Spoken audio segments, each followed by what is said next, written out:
Paano nga ba mag-generate ng QR code sa GCash? Okay? In this video, yan yung pag-uusapan natin. Pero syempre, kung bago ka pa lang sa channel natin at gusto mo ng ganitong klaseng content patungkol sa mga freeload, makes money online, tutorials, at tips at tricks, make it sure na naka-like, subscribe, at pahit na rin ng notification bell dahil lagi po kami namimili ng mabibigyan ng freeload at GCash dyan sa comment section.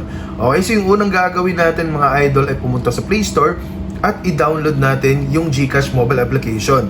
Ayan, kung makikita mo, naka-open na to, pero kapag merong update yung nakalagay dito, make it sure na i-update mo yung GCash mobile application mo para hindi ka maka-encounter ng kahit anong mga problema or mga errors sa paggawa or pagsunod sa video tutorial na ito.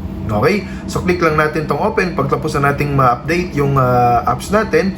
At automatic, mapupunta tayo dito ngayon sa login page. So since nakapag-login ako, na-redirect na agad ako dito. Okay? So again, make it sure na naka-like, subscribe at mag-comment down below dahil lagi po kami namimili ng mga solid subscribers na mabibigyan ng ating free GCash. Okay? So paano nga ba? Pipindutin lang natin tong may QR na to. Ayan, pindutin lang natin yan. No?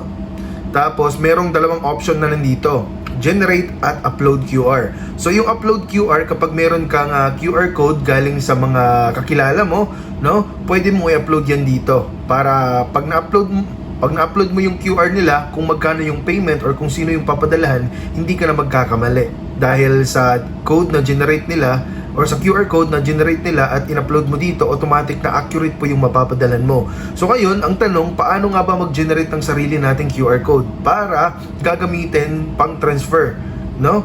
So pipindutin lang natin to, generate QR.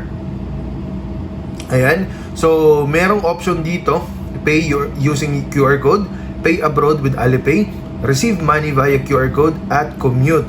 So ang gagawin kasi natin is mag-receive money via QR code. So kapag mag-generate tayo ng QR code, so pwede natin tong ipadala sa kanila, tapos sila mismo yung mag-upload ng QR na yon at automatic, accurate po yung detalye na malalagay sa QR code. So pinutin lang natin tong receive money via QR code. Ayan. So click lang natin.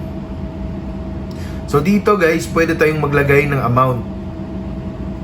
Ayan. So kapag ito kasi yung ida-download natin, so ibibigay sa kanila, kapag in-upload nila to, walang amount na nakalagay. Okay? So sila mismo yung magmamanual input kung magkano yung amount. Pero kung maglalagay halimbawa tayo dito ng 10,000 pesos as standard amount, malalagay po yan dito.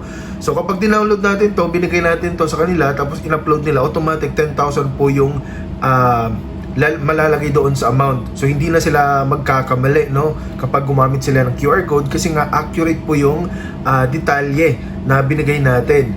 So I hope na nakatulong tong video na to guys. Kung meron kang mga katanungan at kung meron kang suggestion na topics, please make it sure na mag-comment down below para magawa natin yan.